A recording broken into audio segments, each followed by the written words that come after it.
Gente, vamos dar uma continuar conversando sobre discipulado, sobre esse seguir Jesus, esse desafio de seguir Jesus, que faz parte do discipulado. Ô palavra bonita, ô palavra que eu gosto.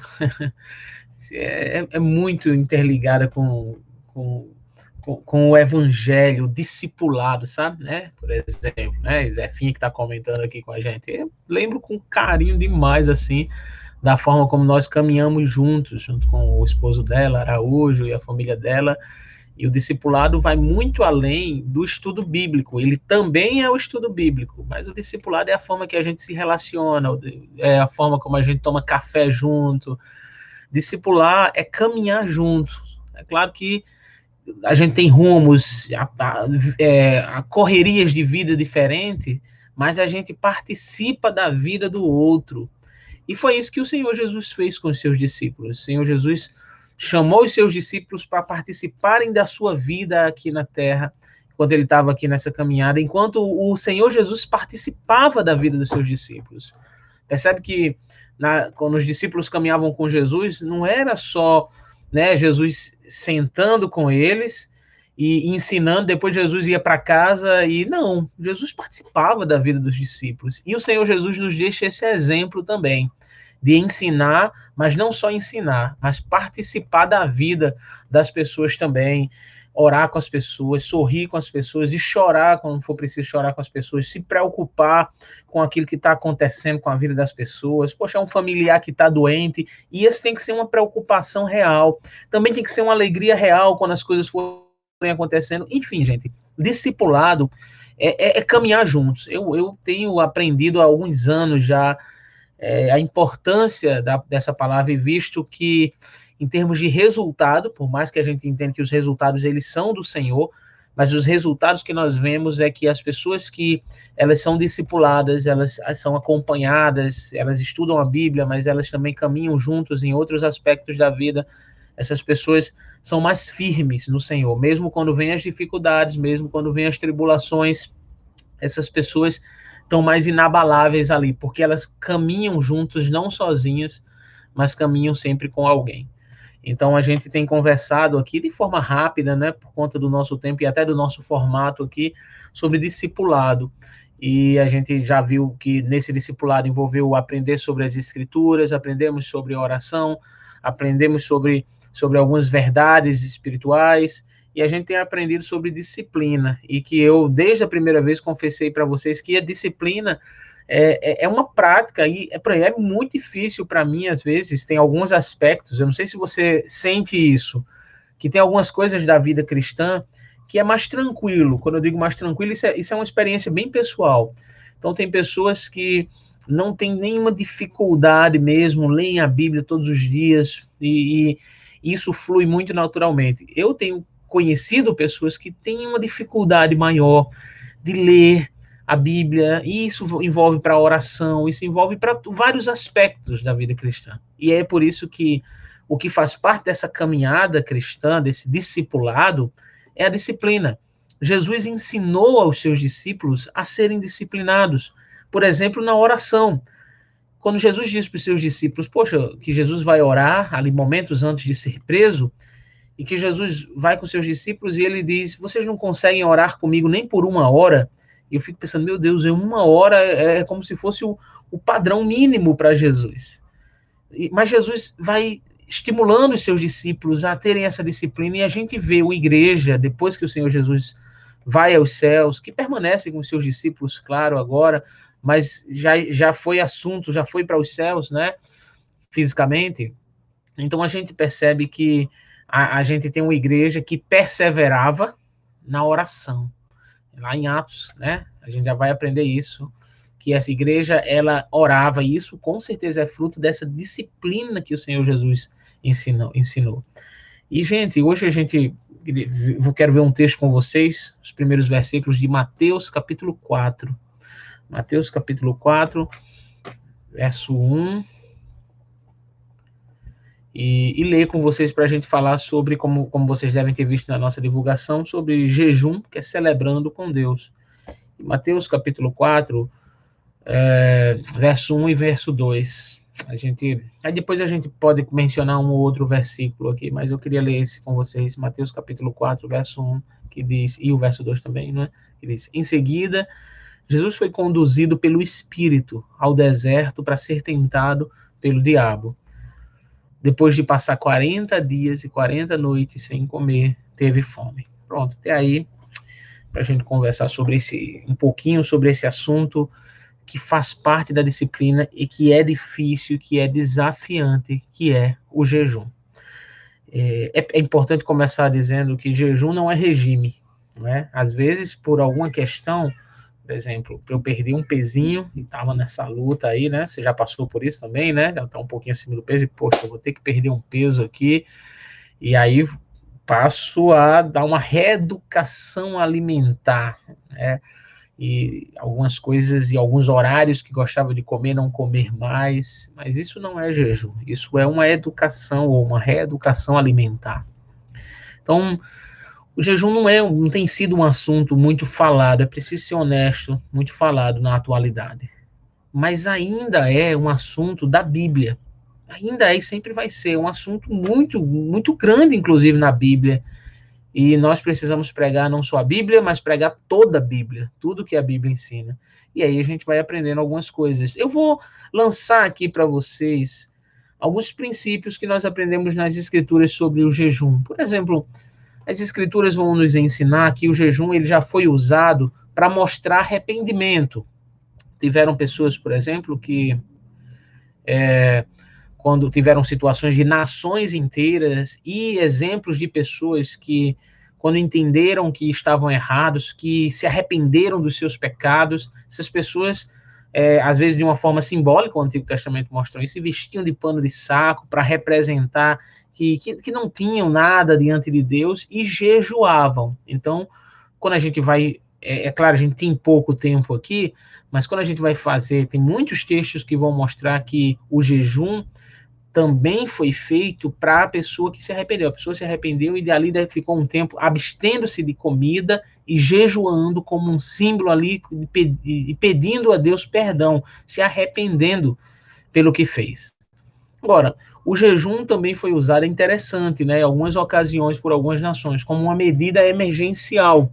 Algumas nações, era uma forma que Deus usou, a exemplo, por exemplo, de Nínive, quando Deus envia Jonas. Então, quando Jonas chega a Nínive, depois de passar por aquela história, tentar fugir da vontade de Deus e tudo, que ele anuncia, e ele só anuncia uma vez, já achando que o pessoal não ia se arrepender, o pessoal, a cidade inteira se arrepende, e a liderança, o rei daquela cidade, decreta um jejum como uma medida emergencial também de arrependimento, não é? Mas foi uma medida emergencial que ele fez ali. E a gente tem outros exemplos também de que algumas situações que iam acontecer para uma pessoa, para uma nação, e essa pessoa ou essa nação jejuavam, abstiam-se de comida durante algum tempo, como uma medida emergencial também, fruto de arrependimento, ou pedindo a Deus, né, alguma graça, né, ou para que Deus intervisse em alguma situação. Outra coisa é que, por exemplo, Davi, o rei Davi, ele buscou a Deus jejuando em favor do seu filho que estava para morrer. Então, naquela ocasião que Davi ia ter seu primeiro filho com Betseba, e aquele filho nasceu doente, não é? Enfim, estava para morrer, mas enquanto não havia morrido, Davi buscava Deus, e ele não comia, e ali ele realmente dedicou um jejum, e esse jejum envolvia, gente, né? Quando a gente lê o texto ali, e que a gente consegue mergulhar nos sentimentos que o texto nos mostra, a gente consegue ver um Davi ali com o coração dilacerado, arrependido por tudo que tinha feito, mas assumindo ali naquele momento o seu erro e pedindo que Deus fosse misericordioso e que não levasse a vida do bebê, daquela criança. E Davi ora, busca Deus e jejua, não come, ele se abstém de comida, jejuando ali, para que Deus fosse misericordioso. E uma coisa interessante, não é? O jejum, ele e aí entra um outro princípio, ele é algo que faz para nossa comunhão, quando eu digo para nossa vida, como um símbolo de que estamos buscando a Deus com mais intensidade, mas ele não é a garantia de uma resposta do jeito que a gente pede. Davi, por exemplo, jejuou e não foi da vontade de Deus que a criança sobrevivesse, e a criança chega a morrer. E quando ela chega a morrer, aí Davi, tendo o entendimento de que não tinha mais o que fazer, levanta-se, toma banho, come, né? E ali já não mais jejua. Mas é só para dizer isso, né? Podemos jejuar e ter como resposta desse buscar a Deus no com jejum e oração, a gente pode ter como resposta aquilo que nós estamos pedindo, mas não é a garantia, porque no final a resposta é de Deus. Agora, sem dúvida, nós estaremos sendo edificados ali, nós estaremos na presença, na comunhão de Deus naquele momento, buscando a Deus, tá? Esse é um outro princípio. Eu acho interessante o Novo Testamento, né? No Novo Testamento, eu falei exemplos do Antigo Testamento, mas no Novo Testamento, o jejum foi ensinado desde o Senhor Jesus para devoção pessoal. Jesus ensina como uma prática de devoção e de que em alguns momentos era preciso ter. Também é preciso lembrar que o Senhor Jesus, além de ter uma prática de devoção pessoal, que em alguns momentos é necessário fazer, para se abster durante algum tempo de alimentos, para buscar a Deus. O Senhor Jesus também, quando os seus discípulos passam uma situação de um jovem que estava possesso, endemoniado, e é interessante como o Senhor Jesus, os discípulos não conseguem expulsar ali aquele demônio, estou falando de forma como a Bíblia nos ensina, e eles chegam para Jesus, depois que Jesus chega e resolve o problema, chegam para Jesus para perguntar a Jesus por que não tinham conseguido. E o Senhor Jesus disse que existiam algumas situações daquele tipo, daquela circunstância, que só poderia ser expulso, né, os espíritos malignos com jejum e oração, depois de jejuar e orar. E o Senhor Jesus deixa, então, para que os discípulos possam entender isso e façam do jejum uma prática, para que em algum momento eles estejam preparados com jejum e oração. Então, o jejum também tem esse caráter também de preparar. E aí a gente lembra do texto que nós lemos de Mateus capítulo 4, que o Senhor Jesus, ele é o exemplo, o grande exemplo no início do seu ministério, jejuou por 40 dias e 40 noites sem comer, buscando a Deus, foi levado pelo Espírito, conduzido pelo Espírito de Deus para isso, e depois de 40 dias e 40 noites estava preparado para a tentação, e talvez a sua grande tentação, que foi logo no iniciozinho do seu ministério. Agora, um outro aspecto ainda no Novo Testamento que fala sobre o jejum, que a gente encontra nesse texto, eu gosto muito, né, eu gosto muito desse texto, às vezes eu digo isso, eu gosto muito desse texto, aí leio outro texto bíblico e digo, eu gosto muito desse texto também, não é? Gosto de toda a Bíblia. Mas eu leio com muito carinho, por exemplo, Atos capítulo 13, quando a igreja está ali, a igreja em Antioquia, ela está reunida, e aquela igreja tinha uma liderança com 5 líderes, não é? Dentre eles estava Barnabé ainda não, mas o que se tornaria o apóstolo Paulo, e a igreja estava ali e diz que eles buscavam a Deus orando e jejuando. E aí um dos outros aspectos do jejum é também para se buscar com intensidade a vontade de Deus para algo. E depois de orarem e jejuarem, o texto vai nos dizer que Deus levantou, que o Espírito Santo orientou para que Barnabé e Saulo saíssem, fossem em missão. Até então não tinha acontecido isso. Então a gente está vendo outro aspecto do Novo Testamento que fala sobre jejum. Então, gente, é um assunto bíblico. E é um assunto que tem Antigo e Novo Testamento com instruções claras, não é? Para que se possa fazer isso. Olha, deixa eu ainda pelo menos mencionar algumas coisas do Senhor Jesus, não é? Primeiro que o jejum fez parte do início do ministério de Jesus, como nós aprendemos. Nós lemos lá em Mateus capítulo 4, de que em seguida Jesus foi conduzido pelo Espírito para ser tentado pelo diabo. Depois de passar 40 dias e 40 noites, teve fome. Então, isso é o iniciozinho do ministério de Jesus aqui, bem no início mesmo. E já no início, Jesus começa o seu ministério botando essa base de jejum e oração para começar o seu ministério.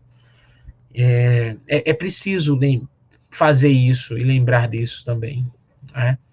Às vezes, inícios e princípios, ou projetos pessoais, coletivos, é preciso se buscar a Deus e, de repente, se consagrar, certo? Dessa forma como o Senhor Jesus iniciou o ministério, também com jejum, porque o jejum também faz parte da vida cristã. E há até uma discussão sobre, jejum só é abstinência de alimentos, eu posso fazer um jejum de TV, né? Eu preciso assistir, eu posso fazer um jejum de outras coisas, eu nem entro nesse mérito. Acho que a gente pode ter nossos propósitos com Deus, não é? E se tem algo que é muito difícil, de repente, de você deixar e você quiser se abster daquilo naquele momento para ter um momento de consagração e busca a Deus, isso aí é a tua experiência com Deus. E assim, quem sou eu para dizer que você não pode fazer como se fosse uma proibição bíblica, porque não é uma proibição bíblica. Realmente, quando a Bíblia vai falar disso, falando de jejum, sempre dá a ideia de abstinência de alimentos, mas não está normatizando de que nós não possamos abrir mão temporariamente de algo que a gente precisa no cotidiano mesmo assim, para naquele tempo e naquele período, e aí o período também não é determinado pela Bíblia, não, o tempo não, viu? Tem gente, tem que fazer de tanto tempo, a Bíblia não diz isso, não. A Bíblia fala de se abster. E aí a gente entende, por todo o contexto, que é se abster durante algum tempo.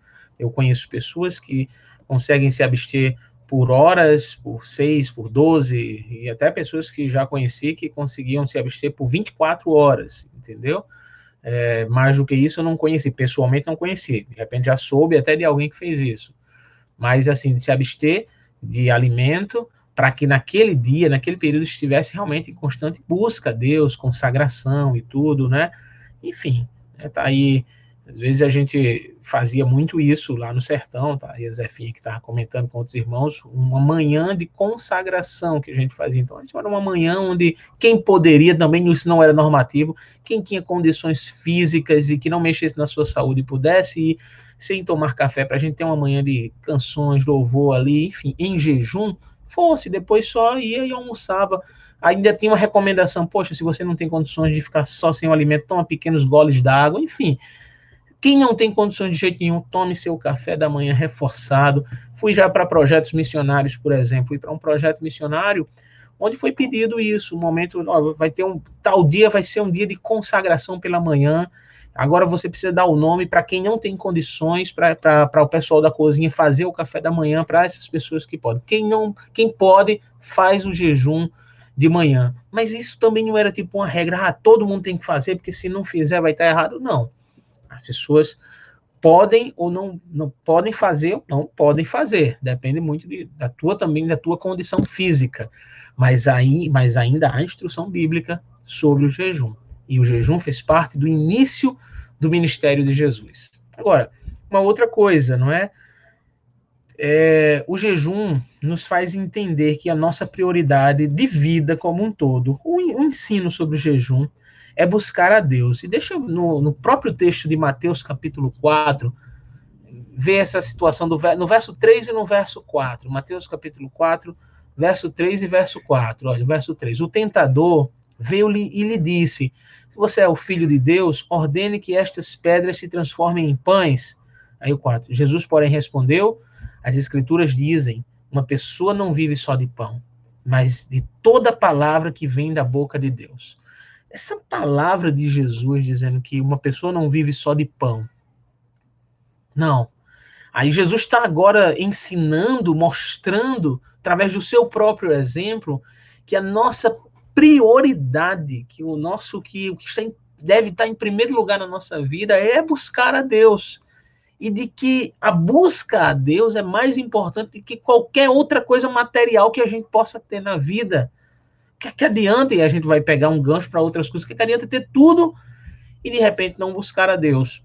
E aí a gente entende, o jejum nos ensina de que a busca a Deus é mais importante até do que o alimento. Jesus está dizendo, não só de pão vive o homem, mas de toda palavra que vem da boca de Deus. Buscar a Deus, aprender de Deus é mais importante até do que o alimento. Agora, com isso eu estou dizendo que a gente tem que deixar de buscar o alimento, de trabalhar, de dar o melhor para a nossa casa, para a nossa família, de querer comer coisas boas. Não! Só estou dizendo de que o que o Senhor Jesus nos ensina, o que as Escrituras nos ensinam, é de que esse princípio é um princípio do ensino sobre jejum, é de que buscar a Deus, de que estar na presença de Deus, de que ouvir a palavra de Deus, de que nos consagrarmos em oração a Deus, é mais importante do que qualquer outra coisa material, até do que a própria comida, certo? É uma questão do que é prioridade nas nossas vidas. Olha só, deixa eu também mencionar aqui uma outra verdade, esse aí eu queria ir lá para o texto de Mateus, só que agora capítulo 6, então não toque aí para Jonathan, Mateus capítulo 6, a partir do verso 16. E aí eu concluo com isso aqui. É a motivação que nós temos, né? Que o jejum também deve ter uma motivação correta na nossa vida. Olha só, a partir do 16 até o 18. Quando jejuarem, não façam como os hipócritas, que se esforçam para parecer tristes e desarrumados, a fim de que as pessoas percebam que estão jejuando. Ó, os cabas, né? Os cabas fazia. Eu lhes digo a verdade, eles não receberão outra recompensa além dessa. Mas quando jejuarem, pentem o cabelo lá e lavem o rosto. E o 18. Desse modo, ninguém notará que estão jejuando, exceto seu pai que sabe que vocês fazem em segredo. E seu pai que observa em segredo os recompensará. Gente, é interessante demais essa ideia, não é? Já naquele tempo já existiam pessoas religiosas, não é, que faziam isso. A gente viu aí no verso 16, né, que quando jejuarem não façam como os hipócritas, que se esforçam para parecer tristes e desarrumados, para que as pessoas percebam que eles estão jejuando. Aí Jesus diz: eu lhes digo, eles não receberão outra recompensa. O que é isso? Como assim eles não receberão outra recompensa? Eles não querem ser vistos? Eles não querem os aplausos das pessoas, eles não querem que as pessoas apontem para eles e digam, poxa, que pessoa, ali é uma pessoa muito espiritual. Gente, o que tem de pessoas que buscam a aprovação dos homens na sua espiritualidade é muita gente, viu? E de que fazem questão de que os outros digam que, poxa, ali é um homem de Deus, ali é um pastor, menino, tal, quando na verdade, não que não possa se ter esse reconhecimento, mas se esse reconhecimento é uma busca nossa, que Jesus está dizendo é que, olha, já receberam a sua recompensa. A sua recompensa não vai estar no céu. A sua recompensa não é o resultado realmente do que você está querendo. Quando eu digo querendo, assim, precisando, pedindo a Deus por uma cura, por uma situação tal, pessoal. Você quer aparecer, eu estou usando uma expressão bem nordestina, quer aparecer, quer o aplauso dos homens, então você vai receber o aplauso dos homens. Sabe, é preciso medirmos a nossa motivação quando quando estamos nos consagrando a Deus. A gente faz isso para quê? Aí eu queria agora puxar esse gancho para outras coisas. A gente abençoa a vida das pessoas para quê? Para recebermos o aplauso das pessoas? A gente ora, né? Para quê? Para que as pessoas olhem que a gente está orando bonito. A gente prega para quê? Para que as pessoas depois fiquem dizendo, poxa vida, que pregação, tal.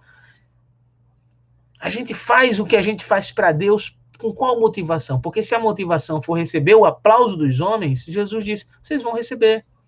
Vocês também não vão receber nada além disso, só o aplauso dos homens. Mas se a motivação realmente é uma busca a Deus, é a glória de Deus, e é para que as pessoas perto de nós sejam abençoadas, aí sim, o Senhor, a Bíblia diz que Ele nos recompensará do jeito dEle, da forma dEle, dentro da vontade dEle, mas vai ser do jeito que Deus quer. E quando é do jeito que Deus quer, nós podemos ter a certeza de que estamos no caminho certo, porque estamos cumprindo a vontade de Deus. Então, o jejum, ele deve ter motivação correta. Não é jejuar, né? Então, para que as pessoas vejam, poxa vida, né? Lembra daquele exemplo do fariseu e do publicano, né? Um que chegava diante do altar de Deus e dizia, olha, eu oro, eu dou dízimo, eu jejuo, enquanto o outro chegava e só batia no peito, baixava a cabeça e dizia, tem misericórdia de mim. E o Senhor Jesus disse que o que voltou perdoado, aquele que Deus ouviu a oração, foi aquele que reconhecia seu erro e dizia, Deus tem misericórdia de mim, e não aquele que apresentava suas virtudes espirituais como uma forma de barganhar com Deus. Deus não é corrupto. A gente não compra Deus. Então, quando a gente busca Deus, quando a gente ora, quando a gente jejuma, quando a gente dizima, quando a gente abençoa as pessoas, nós devemos fazer isso pensando na glória de Deus. Lembrando que ainda somos pecadores, merecedores, sabe? Não merecedores do que Deus tem nos dado. Mas quando a gente faz as coisas e a gente busca ao Senhor e busca a glória de Deus, a gente tem a certeza de que a gente está no caminho certo, glorificando a Deus. E isso envolve o jejum também. É um assunto muito amplo para conversar. Tem muitas coisas e textos que nós poderíamos pensar, conversar, tirar dúvidas e termos mais dúvidas. Mas essa foi uma pincelada geral sobre essa ideia do jejum.